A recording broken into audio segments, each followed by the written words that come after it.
মাননীয় প্রধান উপদেষ্টা সন্ধ্যায় উপদেষ্টা মণ্ডলীর বৈঠকে 1 নম্বর এজেন্ডা হবে আওয়ামী লীগকে নিষিদ্ধ করা এবং 1 ঘন্টার বেশি আলোচনায় যাওয়া আপনাদের ঠিক হবে না।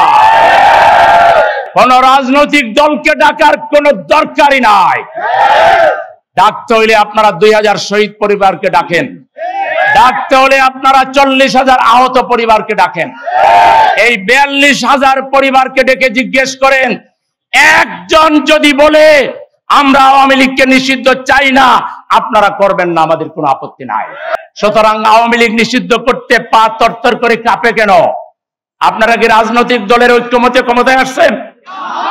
আপনারা আসছেন ওই বিপ্লবী ছাত্রদের আহ্বানে।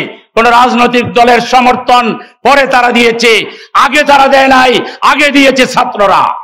বিক্ষুব্ধ উত্তরবাসী, আপনারা জানেন আজ থেকে প্রায় 9 মাস আগে ছাত্র জনতা, ছাত্র শ্রমিক জনতার সম্মিলিত আন্দোলনের প্রেক্ষিতে হিটলারের উত্তরসূরি জার্মানির নাৎসি বাহিনীর সার্থক উত্তরসূরি আওয়ামী বাহিনী বাংলাদেশ থেকে পালিয়ে যেতে বাধ্য হয়েছে।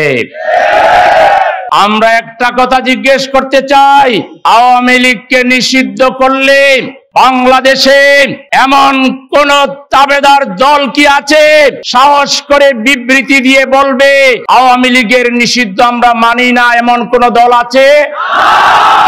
বাংলাদেশে এমন কোন পত্রিকা আছে যার এডিটর সম্পাদকীয় লেখে বলবে আওয়ামী লীগের নিষিদ্ধ আমরা মানি না? এমন কোন পত্রিকা আছে? বাংলাদেশে এমন কোন আওয়ামী লীগ আছে সাহস করে এরকম একটা প্রতিবাদ সভা করবে যে আওয়ামী লীগ নিষিদ্ধ করে আমরা মানি না? এমন কেউ আছে? তাইলে কার কনসেনসাস চান? কি ঐক্যমত চান? কার দয়া চান? তার দিকে তাকান।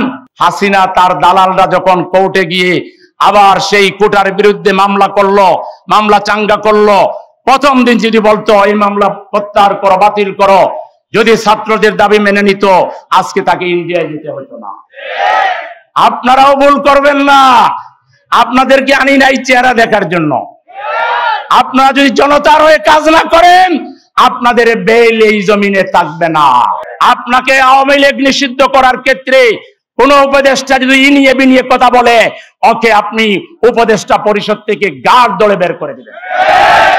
উপদেষ্টা হয়ে জাতির কোটি কোটি মানুষের হৃদয়ে আঘাত দিয়ে সরকারি ভাতা পাবেন, সরকারি বেতন দিবেন, আর বিদেশের দালালি করবেন, আওয়ামী লীগের তাবেদারি করবেন।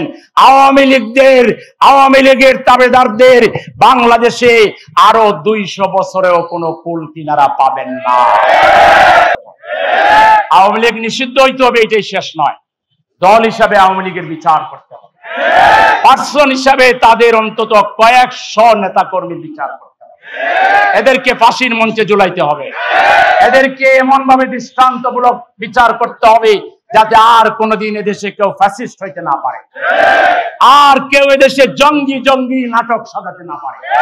এই জঙ্গি নাটক সাজিয়ে আমার দিনদার ইমানদার যুবকদেরকে, ছাত্রদেরকে যারা খুন করেছে, এই জঙ্গিদেরকে ফাঁসির মঞ্চে ঝুলাইতে হবে।